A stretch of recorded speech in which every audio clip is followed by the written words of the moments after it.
Hey there. Welcome to another episode of Career Retrospectives right here on the Super Review Show Network. I am joined by my two incredible friends, Kyle and Mike. What's going on, guys? Hey, not Yo, much. back Glad after that the long break. It was a we long took a break. long it was a very long break indeed. We took a long break between our most recent episode and this one.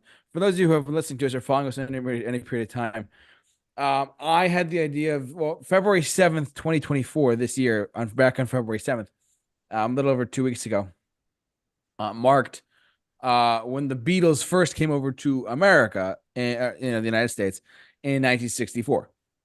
And I said to Kyle and Mike, I said, well, wouldn't it be a fitting tribute if we did a career discography breakdown of the Beatles catalog? When we said, how are we going to do that? So for this, the reason why it's called part one is because we only broke down from Please Please Me to Rubber Soul first in this episode alone. So like you're gonna have to wait another week for when we break down from um from Rubber Soul to the end of their catalog to Let It Be. So we're just that's next week. So be patient, bear with us. We've been doing nothing but streaming the Beatles.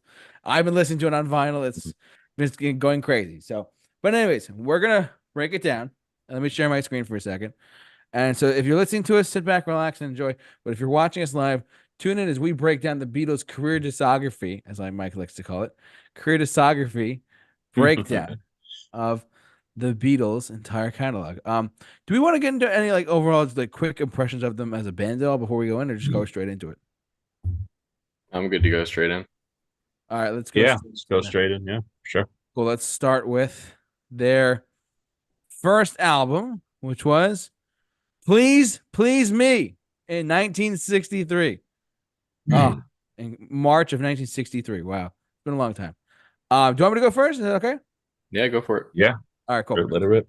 Given that this is their first album that was released, it's the debut album by the Beatles, produced by George Martin, of course.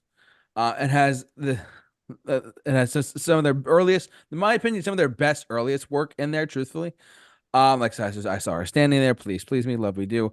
I'll get to all that in a second, but yeah, it's like there are some really some of my favorite early Beatles songs are off this record. I'm just gonna get into it right now. Then, I saw her standing there. Misery, Anna Gotem, which was a cover. Chains, another cover. Boys, which was another cover. Ask Me Why, and Please Please Me closes out side one. Side two opens up with Love Me Do. P.S. I Love You. Baby It's You, which is a cover. Do You Want to Know a Secret?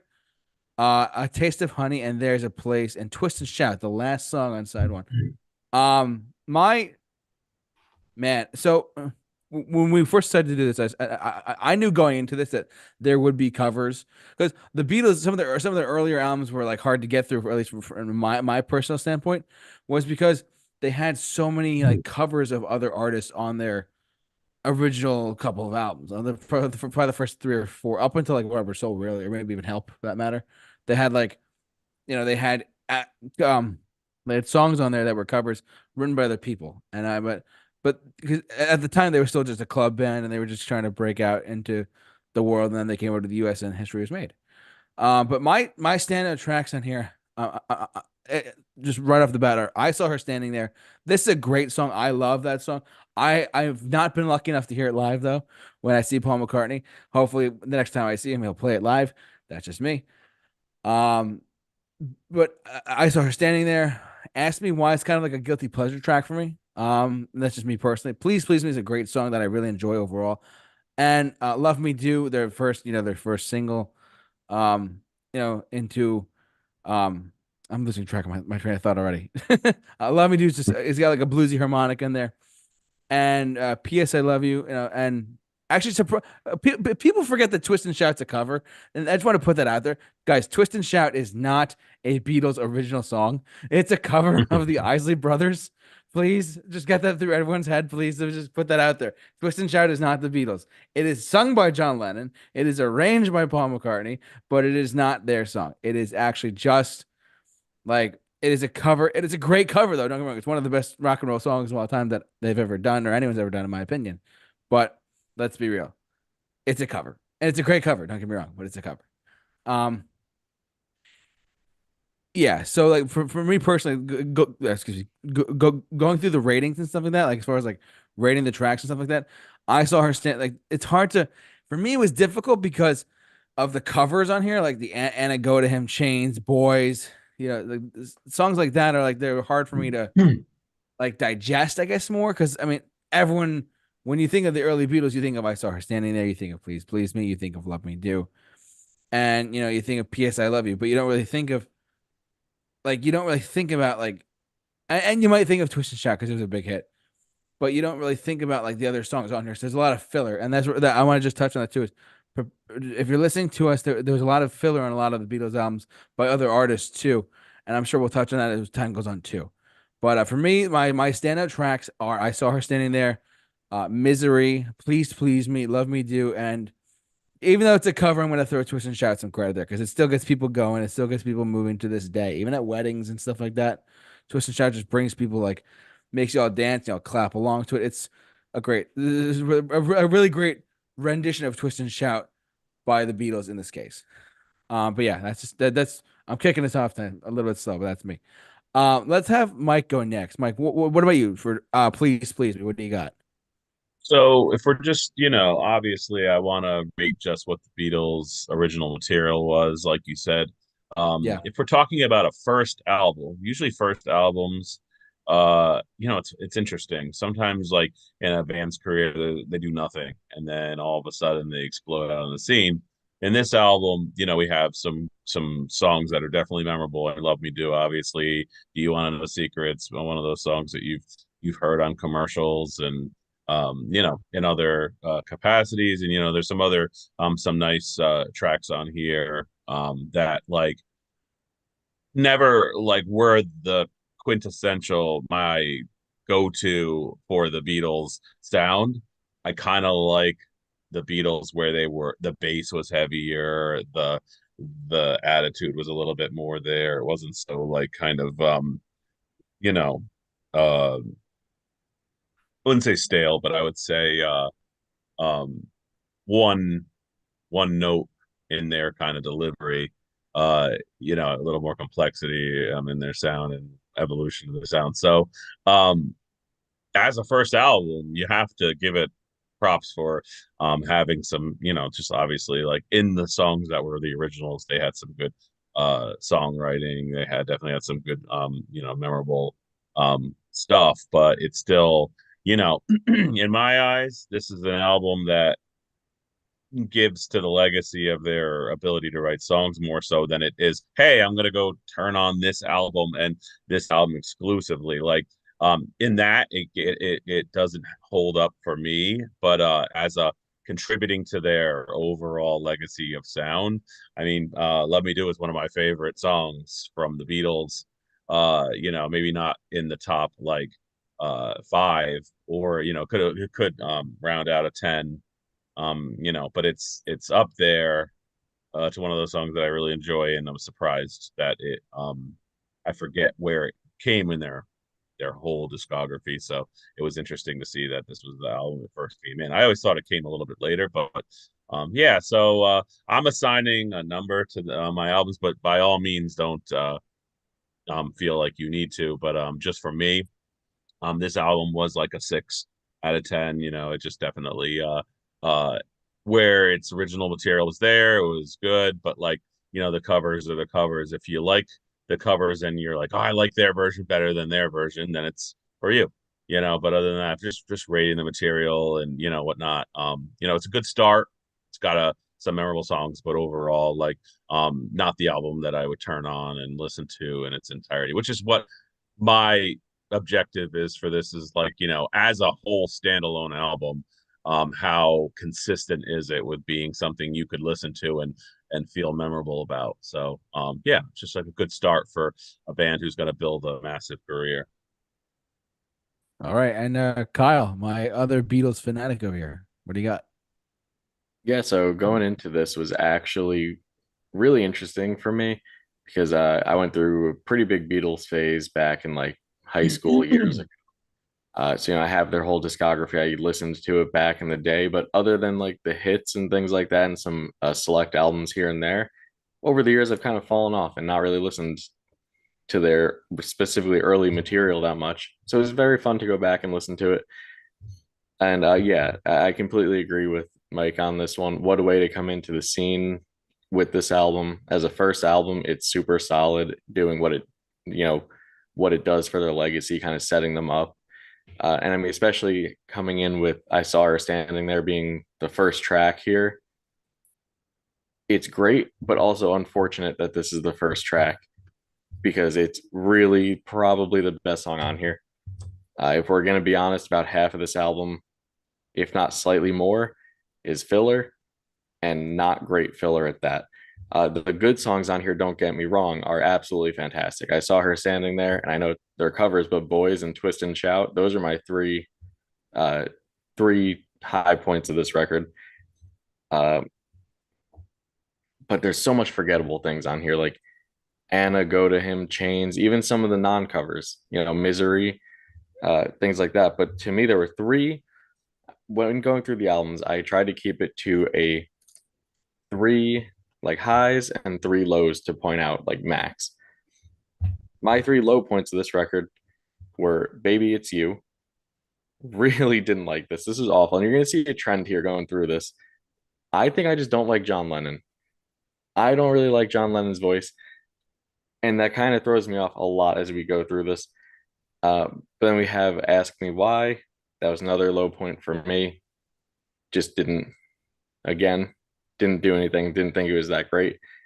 And then A Taste of Honey. I think A Taste of Honey is the worst thing on here. But again, it's a good album. It sets the stage for what the Beatles would do. Would I seek to throw this on like Mike said? Probably not. Would I go back to the hits? Absolutely. Some of them are some of the most iconic songs ever written. But so what I'm going to do, I didn't assign any ratings like Mike did. I think we all kind of went into this a bit differently, the whole process. So I'm going to keep it kind of in our traditional career retrospectives discography breakdown style. I'll just throw out where it lands in in the entire discography for me. I think JT and Mike are going to do that at the end next time. So we'll all three have a full list at the end of the next video. But for me, this lands at number 8. It's not a bad album. At the time, it was groundbreaking for the songs that are good on it, but I wouldn't go back and put it on as a full record. Absolutely. You heard it here first. So there goes their first record, which was Please Please Me in 1963. You heard it here first. So now we're going to jump over to their next album, which is, I have it pulled up here, which is With the Beatles. We can just see how it's like the record business was back in the 60s. Like, oh, it's the Beatles. It's Meet the Beatles. It's With the Beatles. It's Beatles for Sale. We'll get that in a little bit. Definitely you're gonna hear a lot of like some titles here and there of like, how it is. But let's go to the track listing. I'll go first again for this one for the track listing here, if I can pull it up. There are let me just read off the track listing first, and I'll go to my favorites on the record as well. One second. If I can get it here. All right. So side one is It Won't Be Long. I've Got to Do, All My Lovin', Don't Bother Me, Little Child, Till There Was You, Please Mr. Postman, and then side 2 is Roll Over Beethoven, Hold Me Tight, You Really Got a Hold on Me, I Want to Be Your Man, Devil in Her Heart, Not a Second Time, and Money, That's What I Want. Going back and listening to this album from start to finish for me personally was a bit of a trip down memory lane to when I listened. I similar to Kyle. I went through a small Beatles phase as well, like actually in high school too, believe it or not. And I said, I haven't really listened to a lot of their stuff. Let me go back and see what I can listen to what they put together. And a lot of my favorite earlier Beatles songs, the bigger, I guess you could say, hits, came off of this record. Such as All My Lovin' is a big highlight for me on this one. Where was I just had it? Oh yeah. Unfortunately, I have heard "I Want to Be Your Man" live. I heard actually Paul McCartney do the one night live, not Ringo Starr. But outside of It Won't Be Long and All My Lovin' and where is it? I Want to Be Your Man. These songs are not that like again. It's kind of like copy repeat from the first album to an extent, with like a lot of covers, some filler, but the filler in this case I felt like was a little bit better in my opinion. Like you had songs like Please Mr. Postman, which is a cover of the Marvelettes, I believe it's that's the name of that's the name of their group. The Marvelettes, yep. They were a Motown group, and this is when like the British Invasion was covering Motown era songs for the time being too. Like you really got a hold on me by Smokey Robinson, covered by the Beatles. I prefer their version a little bit better than Smokey's, but Smokey's is still very good as well. I did see Smokey Robinson live actually in 2022. It was great. Um, and I gotta say, "Roll Over Beethoven" by the Chuck Berry cover that George Harrison plays lead vocal on. This is actually it's it's surprisingly like I love Chuck's original version from the 50s, but I think the Beatles, especially in their, I feel like I'm going to mention this a little bit more when it comes to when we get to Hard Day's Night and the Beatles for sale.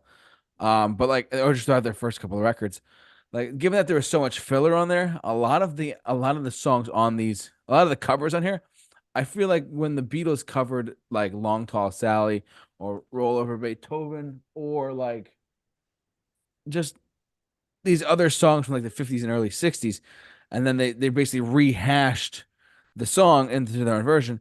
I think they did them a little bit better here and there. I mean, not all the covers were great. Like you just heard our our reaction to their first album, um, but by no stretch of the imagination was this like. I think the cover they doubled down on the covers in a better way here. Like Roll Over Beethoven, You Really Got a Hold on Me was actually really good covers on their part. Um, but Please Mr. Postman as well. But their original material, I think, is really good too. All My Lovin'. Actually, the George Harrison pen song "Don't Bother Me." Actually, that was a nice touch there. Hold Me Tight, and I Want to Be Your Man. So they kind of doubled down on what they did for their with Please Please Me, but they at the same exact time that they made it so like a little bit stronger of a record. Like being that it was their second record, of course, but they kind of doubled down on what they did, but they made some of the songs a little bit better, in my opinion. So that's me. But my standout tracks are "All My Lovin'." I would say also, I believe it or not, the covers of "Please Mr. Postman," "Roll Over Beethoven," You Really Got a Hold on Me," and "I Want to Be Your Man." Mainly because I heard "I Want to Be Your Man" live. It was just a great, hearing and seeing Paul McCartney. If you have the chance to see him live while you can, do it. It's like a great experience. I mean, hearing the Beatles songs live in general is just a great touch. So, but those are my standout tracks for with the Beatles. Mike, let's jump over to you. So this their second album going into it. What do you got? No, actually, interesting enough, I felt a dip in my like kind of favor for this album. Knew less of the songs. Um, I liked the music. The music is good, but like when it came to something that really stuck with me, like it's a good album to put on and just kind of listen to. Wouldn't say indirectly, but passively. And it kind of has some pleasant tunes, and I actually really like the cover, the Till There Was You. um you know that was like, but it wasn't the Beatles. A lot of this felt like just kind of different styles of music that were going on at the time that they were kind of showcasing. You got Billy Rock with the Roll Over Beethoven cover. You got Till There Was You has a very kind of has just a certain quality to it that captures the music of the time. Almost, yeah, like they call it show tune kind of feel to it. But when it comes to like that real like memorable song, there wasn't too many on this that I would really say stuck with me as much as like the first one. I noticed songs, and I enjoyed the trip they were kind of going on with the different styles of music. So for me, like standout tracks, obviously, I kind of like the start of the album. It Won't Be Long. That was a good track. Um, Hold Me Tight, a decent track. But for me, this album had less of the kind of the Beatles familiarity that I was hoping I would find, especially on a second album. So yeah. So obviously I don't have my ranking here, but liked it less than the first album. So 5 out of 10 for me. And yeah, I just kind of was surprised that the first album had more memorable stuff than the second, and was kind of like, interesting. Could this be a trend that eventually they break out of and head towards some of the songs that I've grown up listening to, and I was kind of interested to listen on. So, yeah, 5 out of 10 for me on that. Sweet. And let's jump over to Kyle. What do you got for with the Beatles? I'm in the same boat as Mike here. I didn't care for this one as much as the first one, which shocked me as well. But I think for this one, the highs just don't hit as high as the first record did. The filler is even more forgettable on here. The bad songs are worse. The covers on this one I didn't think were as good as the first album, and that's saying something. 'Cause I didn't think for the most part they were great on that one. I mean, some highlights here. Please, Mr. Postman. That's a cover that works. I like that one quite a bit. Um, Roll Over Beethoven. It's good, but again, it's not all too different from Chuck Berry's version. Like it's there. It's a cover, and this is not the fault of the Beatles by any stretch. This is just kind of what the music industry was at the time. The 50s and 60s were very much, you put out an album, half of it's going to be covers. That's just the way it was. Um, and, some hit, some don't. This album really didn't. Um, it's really not any evolution of sound here. It's very much just copy and paste ideas from the first album. And again, this came out the same year, so that's not too surprising. But really, it feels kind of rushed at times. Uh, Other high points, All I've Got to Do. I like that one a lot. Um, Same as Mike, Till There Was You. That was a great song. That was really good. I mean, but you want to talk low points? The lows on this were pretty low. Little Child, hated that, really bad. Devil in Her Heart, one of my least favorite Beatles tracks, and Money, That's What I Want. Terrible album closer. Uh, those are the main three ones I would single out as songs I just don't like. But as a whole, this is towards the bottom of the list of albums for me. This goes all the way down at like number 12, 12 out of 13 here. It's a pretty big sophomore slump. And like Mike said, some of the songs just they're not as recognizable, not as big hits. All right, you heard it here first. Let's jump over to their next record, which was A Hard Day's Night.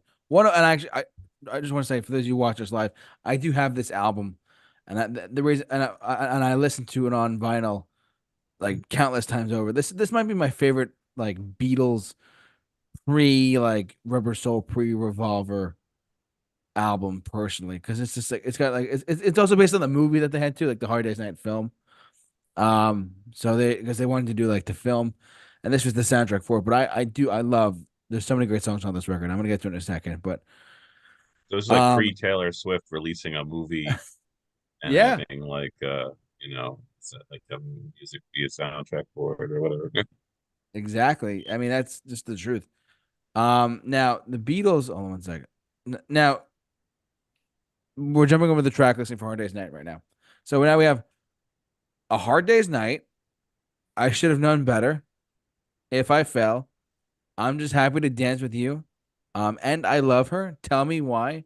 And can't buy me love. Side two is anytime at all. I'll cry instead. The things we said, things we said today. When I get home, you can't do that, and I'll be back. You know, I'm gonna go first again, of course, because that's the way we're rolling tonight. So for me personally, I would say this is a much stronger record. I feel like this is where John and Paul kind of came into like their actual like songwriting team, if you will, because there's no covers on this record. On A Hard Day's Night, there's no covers. It's A Hard Day's Night. It's Can't Buy Me Love. It's You Can't Do That. It's And I Love Her. There's so many great songs. There's a really lot. Some of my favorite Beatles, like pre-psychedelic Beatles songs on here are on this record. Such as A Hard Day's Night, and I love like, I mean, the very first song when I first saw Paul McCartney live, the very first song I heard was A Hard Day's Night. So that's an immediate standout track for me personally. Um, but yeah, so A Hard Day's Night, my standout tracks are A Hard Day's Night, um, um, and I Love Her. Such like a great like just a quiet Beatles song, almost like solidifying like the acoustic, you know, sound, if you will. Um, like the just it's just a just George Harrison's guitar playing, just being like do do do do, and without that introduction, that song never would have been like what it is. And I love that track, and I love her. It's a great song. Can't Buy Me Love, great song. Um, the things we said today, you can't do that. Side two is a little bit like weaker in my opinion. But it's at least it's still written by Lennon McCartney and or written at least by and at least two. There's no covers. That's the point though. There's no covers on this record. Um, but yeah, like just to me, this is when like the Beatles started really coming into their own of hey, let's just not just not like officially into their own like oh like then like not like Revolver, Rubber Soul type of like yet, but or even Sergeant Pepper for that matter, but the very fact of the Beatles having um like just Lennon McCartney writing a lot of the songs on there and having George Harrison sing a couple of tracks here or Ringo Starr sing a couple of tracks here, having them sing sorry really having the Lennon McCartney officially come into play here was a really big up for me personally, and I really enjoy this one listening to it more and more again. Out of all of the pre like Rubber Soul Beatles albums, this probably would be my favorite. I have to say, of like the original, like before they went psychedelic and did drugs and all that stuff. This is probably my favorite. I have to say that. But yeah, like I said, Hard Day's Night, and I Love Her, Can't Buy Me Love. And actually, you can't do that for whatever reason. I'm not sure why, but just that one, just I like that one a lot. Let's just put it that way. So, but anyways, Mike, what do you got for a Hard Day's Night? Yeah, man, this is exactly what I was looking for when I came into listening to the Beatles albums. Like, probably have a lapse of memory of listening to a full album of theirs outside of like obviously the White Album or like Abbey Road or any of that. But I may have listened to this in the past and just kind of forgot about it. But this album is like super solid. It's got a lot of good tracks. It's got a lot of memorable tracks for me. And it just kind of it I felt the filler on this was very little compared to their previous efforts. Hard Day's Night, Can't Buy Me Love, two of my I mean definitely in the top 10 if not peeking into possibly a top 5 for Hard Day's Night. I think I'm gonna say it's one of my top 5 songs from them. It's definitely up there. Can't Buy Me Love, great song. And If I Fell, I really, really like that song. I forgot about that song. Um, Hmm. how good I like that. I just had the mood of it has a kind of somber mood. I like that kind of from the Beatles. This album feels a little more uh likely to explore some of those more somber elements in their written original material versus like a cover. Um, I like I like that, and I love her. Great song. Has like a kind of a floating kind of serenading feel to it. This whole first side is really solid. Um, one thing I gotta mention, and you begin to see this throughout some of their albums in the very beginning, the lyrics that specifically John Lennon writes are super creepy when it comes to like that Yeah. guy that's like trying to control a woman and like you're gonna do what I say. I'm like, like I began to like see some of those things and this album, next album, so on and so forth that just really I was just like, man, this is it definitely makes me like wonder about him. And like I know he's got a storied past of domestic issues and whatnot. And like you begin to see like I can see where someone would gain that kind of thing with some of the lyrics about like, when I get home and all this kind of stuff. And it's just like, you know, I didn't realize that. I never really understood that about the Beatles. Like, I like had a vision of them being these paranoid, like you're gonna love me whether you like it or not, kind of a message that they send. And later on in some albums, you really see some scary lyrics that like could even be on a heavy metal album. Like you could probably do a cover and people would be like, "Whoa, that's brutal." Like, no, that's the Beatles. But anyway, you get to the second side, and I'll cry instead. Anytime at all is a good song. Solid start. I'll cry instead. Things we said today, decent. The end of this album's a little lackluster. Um, Definitely not my favorite, but the at the end. But I mean, this whole album is solid. So for me, I'm struggling between an 8 and 8.5. For this one, I'm gonna go 8 for now, just because um, it's definitely one of those albums that I feel like has a lot of memorable songs that are on their official, you know, uh, their greatest hits, and that I just personally feel like it's a really strong album to be one of the ones that could even meet alongside the other albums that they were known for. Yeah, and now we jump over to Kyle. What do you got for a hard day's night, buddy? Yeah, I mean, we all seem to be in pretty much agreement on this one. This is definitely a huge step up from the album before this. The fact there's no covers on here, JT completely agreed. Seems like they really got into their lane with the Lennon McCartney songwriting team. They really stepped that up. I mean, that intro with a hard day's night, that intro chord there, it's perfect. I mean, that's one of the most iconic moments in music, to the point where nobody has been able to replicate that since. Um, Also agree this is front loaded. The side one is significantly better than side two. I mean, in terms of highs here, you got Hard Day's Night and I Love Her and Can't Buy Me Love are my top three here, all from side one. I'm gonna have to disagree with Mike on If I Fell. I know, I mean, Mike disagreeing is a pretty common thing, but not really into that one. But the only other song other than that that I actively don't like, which may be an unpopular opinion with some Beatles fans, is Anytime at All.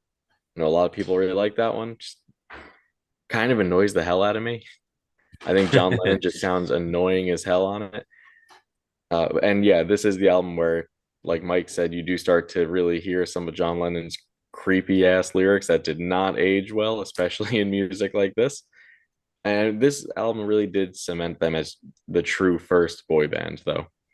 And I would say this is the first album of theirs that is an iconic album and just an actual solid album from start to finish.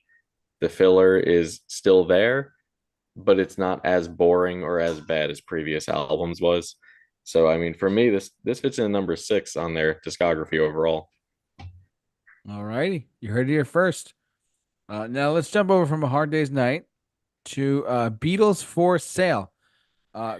Terrible album name. I mean, but again, it was it was the record company back in the '60s. Let's be real.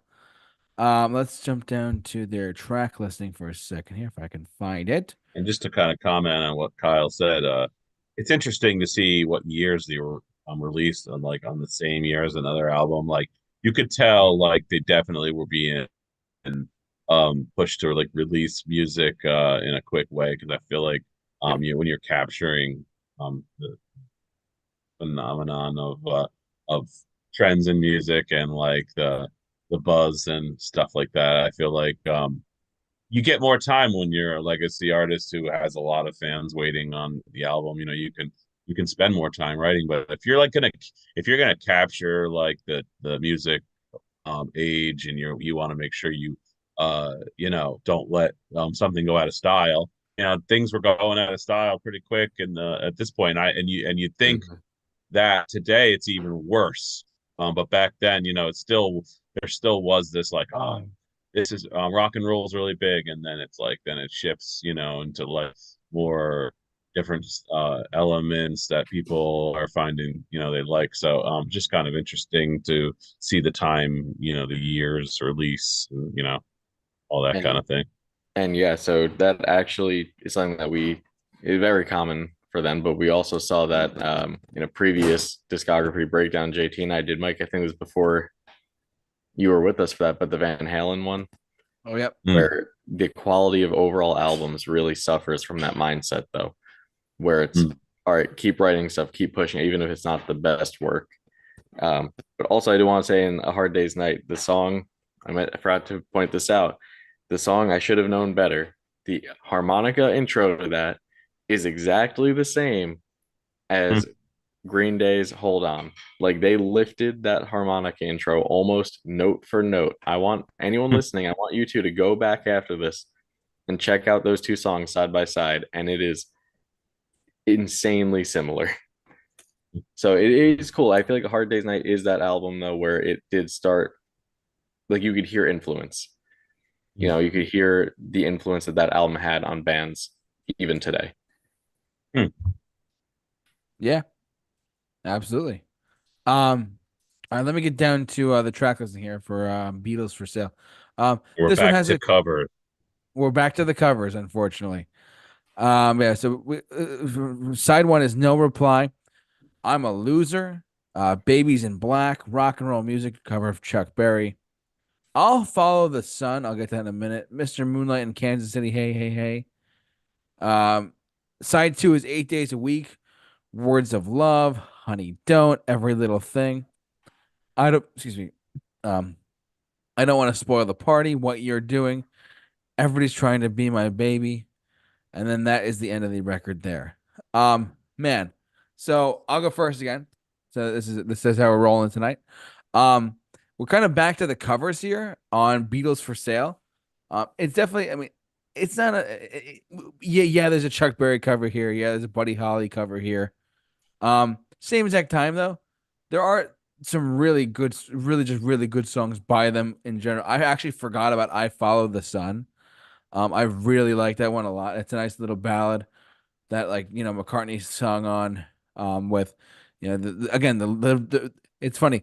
The writing team of John Lennon and Paul McCartney really shined here, but what I think where this album kind of fell, kind of lacked a little bit was some of the covers, unfortunately, because to me it kind of echoes what Kyle was just saying too, and what Mike was just saying as well.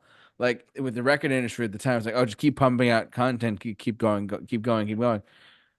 Not many musicians can write that quickly and that effectively, that quickly and that good. So they had to put some covers on here too that they did, which was of rock and roll music for Chuck Berry, Mr. Moonlight by Roy Lee Johnson, Words of Love by Buddy Holly, Honey Don't. These are by Carl Perkins. These are songs that they had to cover. I feel that they were a little bit like not necessarily a rush, but they were like, hey, we don't have enough material, so let's do a couple of covers instead. That's kind of the vibe I got from them with Beatles for Sale. It's still a good record overall. With such songs like I'll Follow the Sun, I was mentioning, 8 Days a Week is a great song. It's just like, it's not like it's imaginative wordplay. Like, oh, there's not there's only 7 days a week. No, there's actually 8 days a week. It's actually funny. If you listen to the Beatles channel on Sirius XM, by the way, their big thing is that they have every little thing playing 24/8 on their channel. Not 24/7, but 24/8. I don't know if you guys ever knew that, but that's just a little fun fact for you. It's kind of just something funny. So, but yeah. Um, it's funny. Like my standout tracks on this one actually are I'll Follow the Sun and 8 Days a Week, and I I'm tentative to put rock and roll music to cover from Chuck Berry in there because I love that song a lot. But I'm just not sure if I'd put like I mean when you're coming off of a hard day's night and you go into this, it's like, all right, well, it's got some good stuff on it. Don't get me wrong, but the covers kind of, like I said, the covers kind of weigh it down a little bit because it's not all John Lennon on all Paul McCartney, writing it. So but that's just me. But I'll just say that my standard tracks are gonna be I'll Follow the Sun and 8 Days a Week, as well as excuse me, as well as I'm a Loser. I remember so clearly on the Beatles channel, Billy Joel took over on the Beatles channel. He was like literally talking for like 8 hours straight about every single Beatles song. It was kind of funny actually. And he talked about I'm a Loser. And he's like, this song is just about a guy down in his luck. I'm like, well, it's called I'm a Loser. So what do you expect? So, but it was just interesting to hear like him talk about that one. But yeah, so yeah, bottom line, my standard tracks are I'll Follow the Sun and 8 Days a Week. Just kind of like solidifying like where the Lennon McCartney like songs are, but the covers kind of, like I said, the covers just weigh it down a little bit. I mean, that's kind of where I'm at. But Mike, what do you got about for Beatles for Sale? Um, so kind of coming into this, I think this album's not good. I'll just be honest with you. It has a lot of twangity twang country feel to it and a lot of tracks. I'll Follow the Sun is actually pretty solid song. It's a little too short, a little underdeveloped. It's a nice tune though. Like um kind of has that folk feel to it, which I do like that side of the Beatles. I do like that the feel of that from the previous album. But there's just a lot of just not good music on this.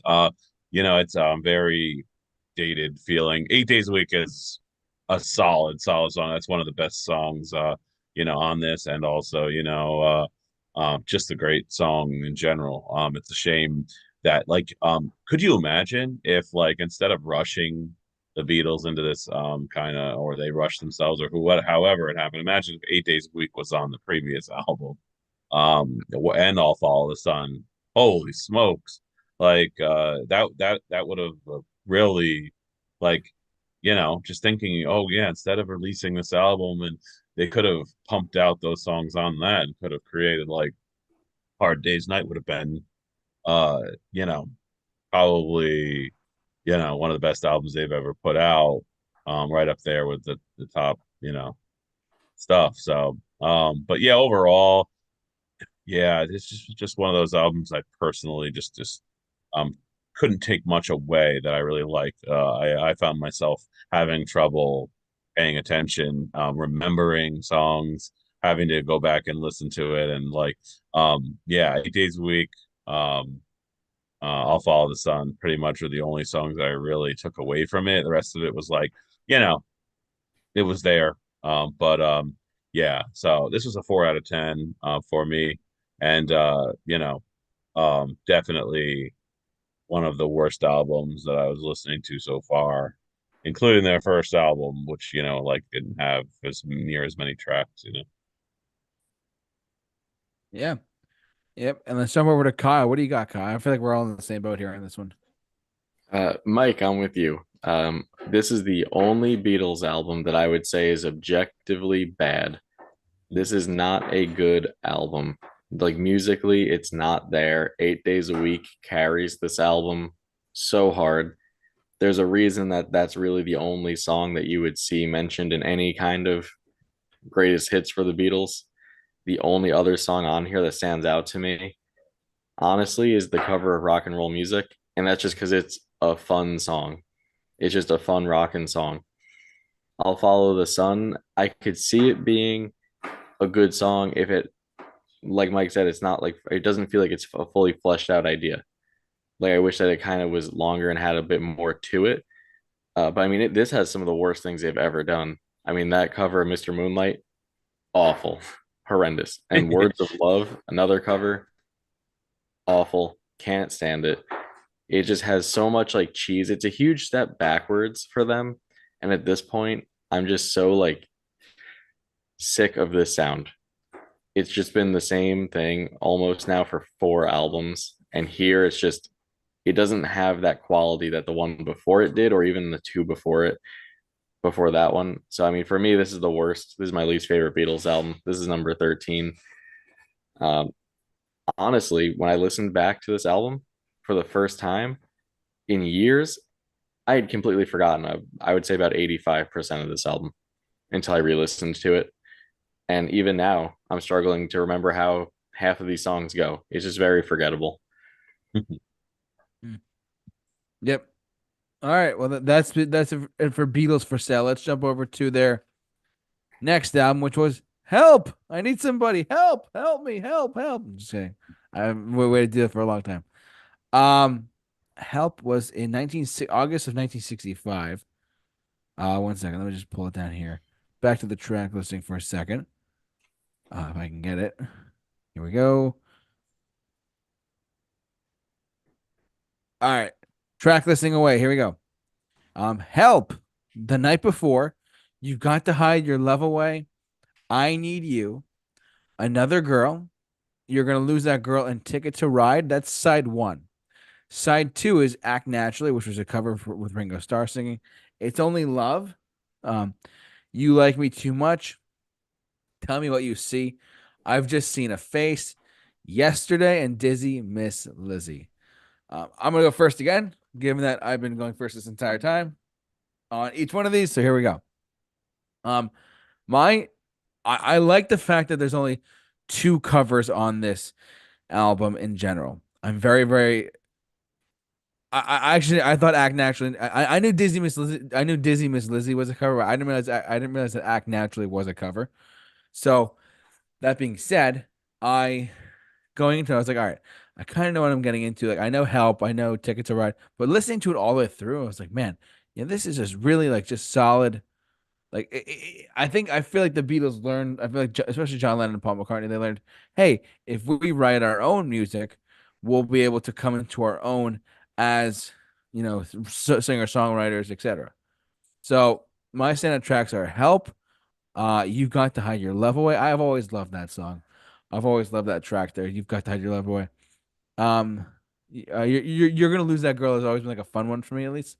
It's like I love it. And Ticket to Ride is just really just a fun.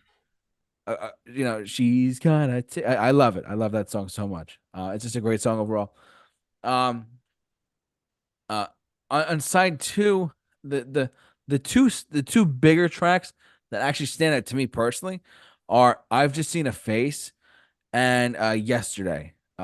Yesterday is actually, to my knowledge, is the most covered song in music history, as far as I know. Like, there's been over like 1,000 covers of Yesterday. So, and it was a number one hit for them in like back in the '60s too. But I did hear Paul McCartney sing it live the first time I saw him. So, and that was just a really great thing to have him to have him sing Yesterday. Like, just a really great touch overall. I definitely like how George Harrison's brought up a little bit more here, like how I Need You is a song by George Harrison. Like it's not just all Lennon McCartney. It's all like it's actually like George Harrison is shown here too. Ringo Starr is actually singing on a track here, which is nice. So you're kind of like it's all McCartney and all Lennon, but the George songs are there, and so is the Ringo Starr songs too. Song too, excuse me. So, but yeah, like I said, so my standout tracks are Help. You Got to Hide Your Love Away. Um, Ticket to Ride. Uh, I've just seen a face and yesterday. I really forgot how much I enjoyed these songs that just pop out to me in general. I've always enjoyed those songs more than I thought I did, and I'm glad that we were able to do this career discography breakdown and kind of bring back some of the songs that I didn't realize that I forgot they were there, truthfully. But yeah. But yeah, like I said, my standout tracks are Help, You Got to Hide Your Love Away, Ticket to Ride, I've Just Seen a Face, and Yesterday. So those are my standout tracks. The rest of the album is very good. But it's not like and where they went afterwards, you have to wait and see in a second. But it's just this is kind of like them. You can tell like they're kind of like branching off of like their comfort zone, if you will.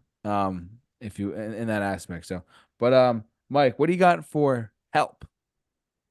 Yeah, definitely we're keeping the ball rolling with memorable tracks, variation and some of the good, kind of stuff you can remember. I really think we should all do a reimagining of the album cover, us, we can all dress in those outfits.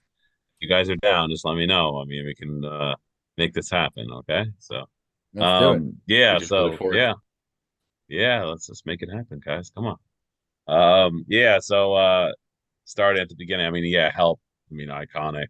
You Gotta Hide Your Love Away feels like that kind of feels like a war song. I mean, you'd sing during like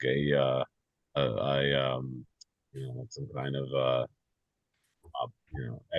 like anti-war kind of song. I don't know, but it's not about it, but the tone of it reminds me of something like Bob Dylan would do, minus Bob Dylan's voice, thank God. Yeah, no one really wants to be subject to that. No offense to all the Bob Dylan fans. I'm sure I'm gonna leave an angry Rick through the window with a note on it. Because let's be honest, Bob Dylan fans aren't big on the digital world. But yeah, so Help. I mean, You Gotta Hide Your Love Away. A Ticket to Ride. Great song. I mean, that's one of the top Beatles songs in there. I love that Act Naturally song. It's a funny song, even if it's a cover. Um, it's great. I always listen to that and just get a kick out of it, and it's like the first idea of putting out a song like that, where you're just being the self-deprecation. Um, Yesterday, iconic. I've just seen a face, another song a lot of people have done covers of. It's just got a lot of memorable songs on it. Just a hair under Hard Day's Night for me, but like still, I mean, just track after track of iconic songs. There's a couple songs in there that once again, the creepy lyrics of "You're gonna lose that girl," just feeling like weird and just the Lennon creepiness continues on. Uh, you know, um, and there's a couple other little bit of tracks in here that just really don't do anything for me the night before, and so on. But still, major iconic song. So 7.5 to 8, just shy under Hard Day's Night. But definitely, I mean, like now we're starting to hit our stride. We're starting to reach that point where Beatles are putting some major songs under their belt and leaving that kind of legacy behind, where every album you look forward to these like songs that are just going to live on year after year, after decade after decade. Well said. And Kyle, what do you got? It's a good album. I don't think I wouldn't put it near their best, but it does have some iconic songs. I mean, you guys have already mentioned "Help," "Ticket to Ride." I mean, to me, yesterday is a huge turning point for not only the band, but I think Paul McCartney himself. This is kind of the first song that sounds different. You know what I mean? Like up until this song, everything they've done had that same like boy bandy sound, like early 60s. And then you get this with just a really nice song. And I feel like it's the first song that I think is like a truly well written, not that the other ones weren't, because there's some of the other like best songs of all time were on the other albums. But this one I feel like is a true like masterpiece of songwriting. All credit to, Paul McCartney on that one. And this album also has one of, I think, the most underrated Beatles songs. I don't think it's talked about enough in I've Just Seen a Face. That is such a good track. Really doesn't get as much attention as it deserves.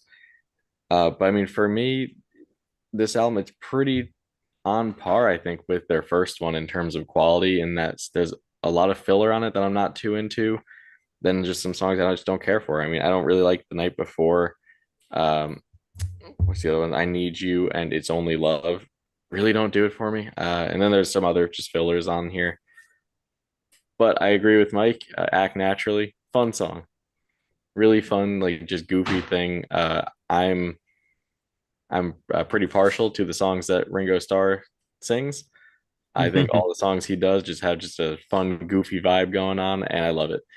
But I mean, so yeah, overall, it's kind of toss up whether I prefer this one or their first album. But I think as a whole, I have to put it right under their first one at number 9, just because of the cultural impact and how iconic and what it did for music history, that first record. All right. Well, now we're approaching the end of our part 1 of the Beatles career discography breakdown. We're gonna get to Rubber Soul right now. Rubber Soul was December 3rd, 1965. The album is almost 60 years old. Hard to believe, but it's true. Let's get to their track listing for a sec of Rubber Soul.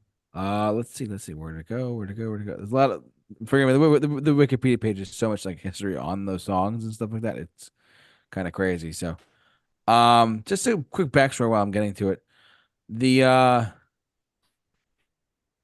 This is where the Beatles stopped touring the U.S. and they said, we can stop touring, and we can just we can make an album that, it's not just a bunch of filler, not just, but as an album that can be a complete statement. That's the best way I've ever heard about this album itself. And here's the track listing right now. So, and some of my favorite Beatles songs in general are on this record too. But let's get right to it, shall we? So, the original, the North American release here, because I got it right here. Sorry, one sec. There we go. All right. Drive My Car, Norwegian Wood, This Bird Has Flown. Um, You Won't See Me, Nowhere Man, Think for Yourself, The Word, and Michelle. That is side one. That is just side one of the Beatles album Rubber Soul. Let's go to side two is What Goes On. Girl, I'm Looking Through You, In My Life, Wait, and If I Needed Someone, and Run for Your Life. These are oh, and also sorry. Also, I've just seen a face was also it was on Help, but they also put it on this record too in the North American release. So yeah, we'll touch on that in a second. But yeah, um, man, you want to talk about a transitional time period in music history for any artist ever? Going from an album like Help, which had like some really good like very good songs on it, to going from there to this. What a transition! What a big transition of just making an album what we now know today as, oh, that's a great album. It's not just a collection of songs. It's not just a bunch of singles that get bundled into an album. It's an album. It's a complete statement, and this one solidified that for me at least. So my standout tracks are "Drive My Car," um, "You Won't See Me." I actually heard live, which was great. Um, uh, uh, for whatever reason, "What Goes On" always sticks out to me by with Ringo on the vocals. I love that one. In My Life is in my top 25 favorite songs. Sorry, my top 30 favorite songs of all time. In My Life, just up there for me. It's just an incredible song. It's my grandmother's favorite song too of theirs too. So that has a very special place in my heart for that one. Wait, If I Needed Someone. It's just it, this is the part where the Beatles became the Beatles, in my opinion. They weren't just a club band. They weren't just a, oh, let's release an album with like a couple of singles and the rest is filler. This is a complete statement record, and I mean, the ones I mentioned are like my super like I love those tracks. I go back to them all the time, kind of thing. But like Drive My Car, Norwegian Wood, You Won't See Me, Nowhere Man. And this is, as I said, this is where an album became an album for many people for generations to come. It started right here, in my opinion, at least. So that's kind of where I sit. But yeah, I love this record. It's one of my favorite Beatles albums in general. And in my life, it's just so like the fact that George Martin played the piano in that solo there, just great solo overall, great song, just great everything in general. I love this record so much. And when I was playing it on my turntable, getting ready for our stream, over the past week or two, I was like, man, I forgot how good like this album is as a record, just as a whole collection of songs that are really just coming to their own. And plus, this is where the songs get a little bit longer too. Like "You Won't See Me" is 3 minutes and 18 seconds, and like they start pushing boundaries a little bit more. Like, hey, let's have a song go a little bit quicker. Let's have this song go a little bit longer. Let's have this type of sound. Norwegian Wood. It's funny, man. But Mike just mentioned Bob Dylan, but Bob Dylan was a big influence on that song. Actually, I don't know if you knew that, but that's you can kind of hear Lennon like diversifying his lyrics more and more as time goes on. But yeah, this is just a great record overall. The songs I listed are my favorite tracks off the record, but my God, this is just a phenomenal record. I mean, Mike, I'm curious what you have to say about this one, though. Yeah, it's interesting. So you really get that bassy kind of 70s feel from this album. This is 1965, which is crazy because I mean, they were really setting the precedent for what was to come in the kind of funky, kind of groovy, uh, you know, stuff of the 70s would offer. It's it kind of like Drive My Car just has that feeling. A great song, corny, definitely a kind of some cheesy like woo woo woo like almost reminded me of like the 70s um kind of at the car wash kind of thing.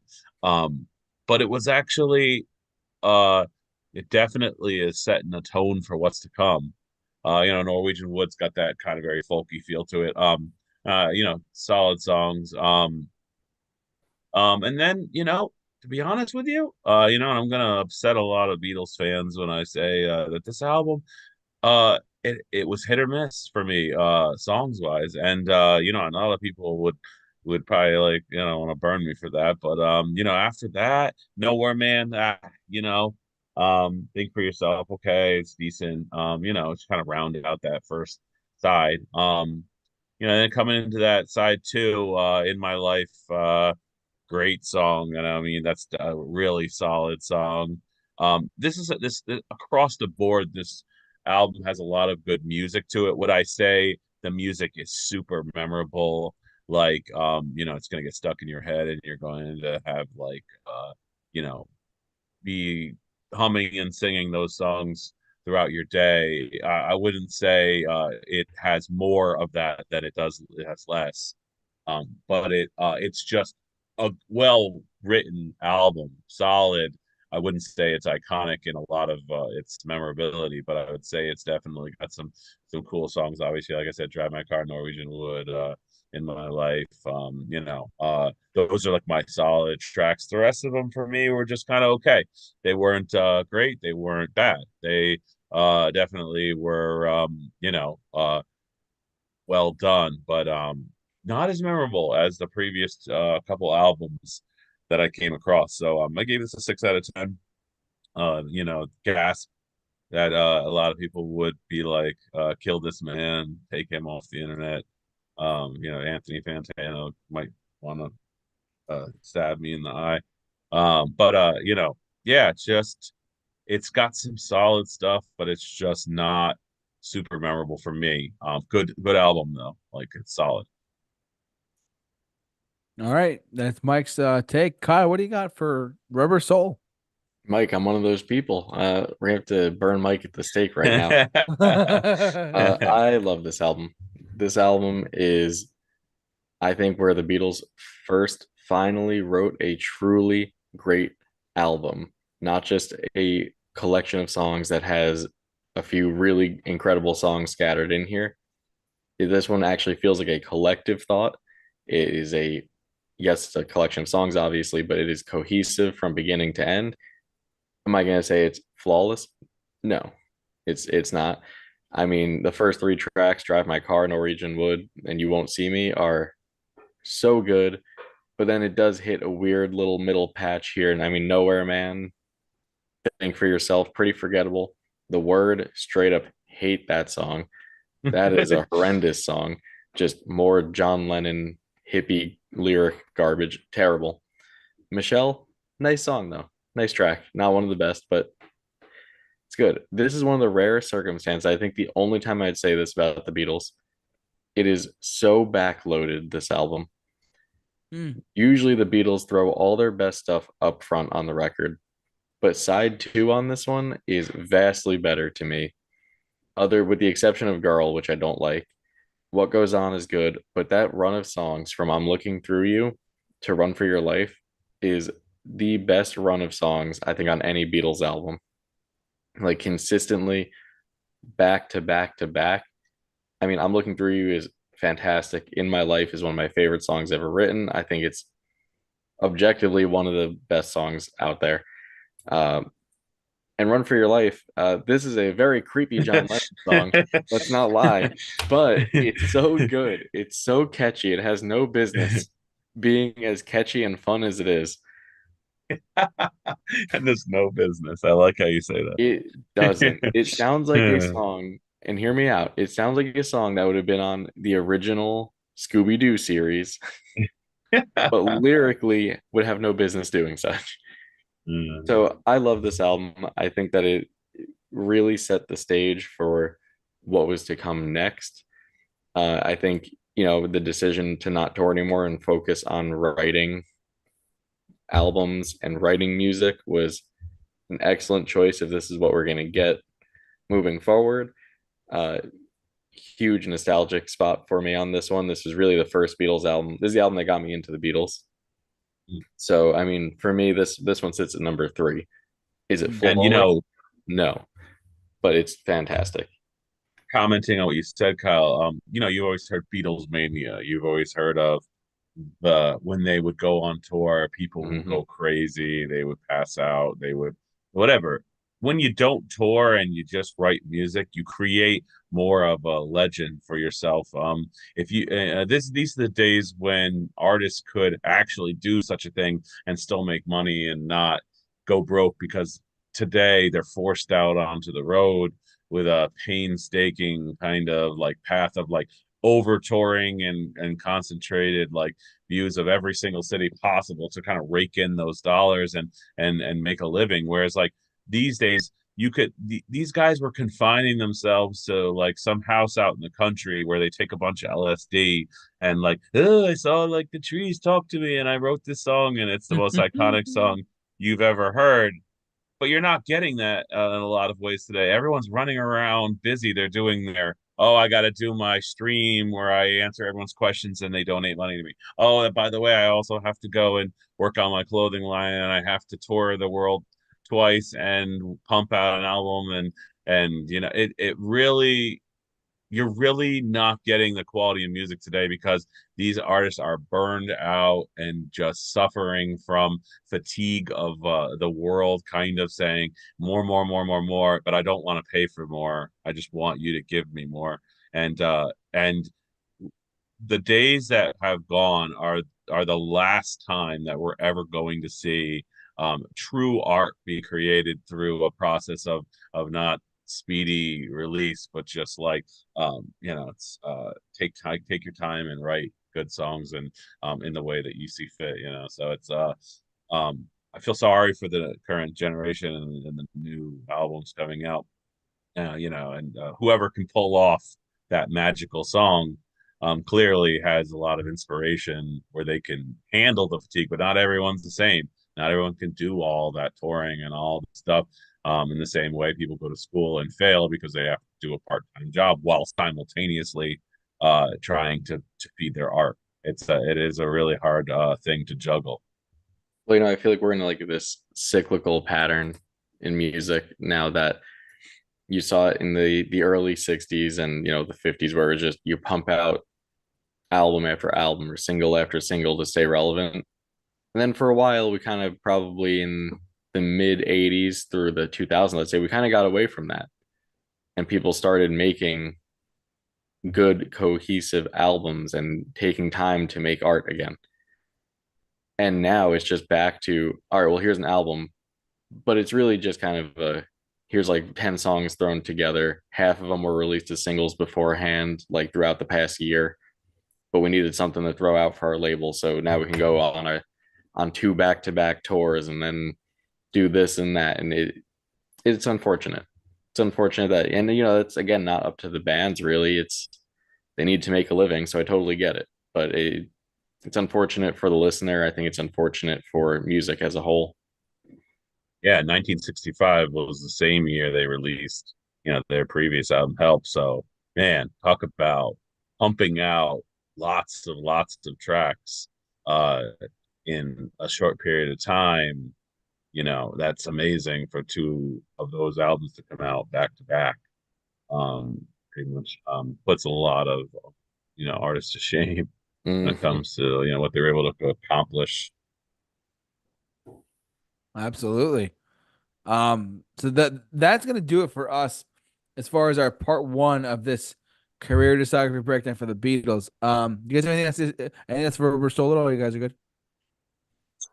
Nope. No? I'm good. I'm glad that we were able to get through the first half of the discography. Yes, thank God. I was gonna say like it's a lot. I mean, going through 12. I mean, we did Van Halen, we did Blink-182, we did Green Day and Metallica, but like going through and even like those are. I mean, when you have like a career and a discography like the Beatles, it's a lot to go through. But for next week, we will be more. We're gonna be more than ready to go through our part two of this discussion, and celebrating 60 years since they came over to the United States back on February 7th of 2024 in 1964. But yeah, I want to thank the two gentlemen who do this podcast with me all the time. Kyle and Mike, thank you all as always. Um, Problem, good sir. yes, thank you. And we want to thank you all for watching, listening, however you enjoyed us tonight. Thanks so much for tuning in. So tune in next week for part two of our Beatles career discography breakdown, and album ranking towards the end of that episode too. And we'll be good for that. But thanks so much for watching. Like, comment, subscribe, hit the bell for notifications. And but for all of you, for all of us here at Retrosepctives, stay safe. Okay, take care and be awesome.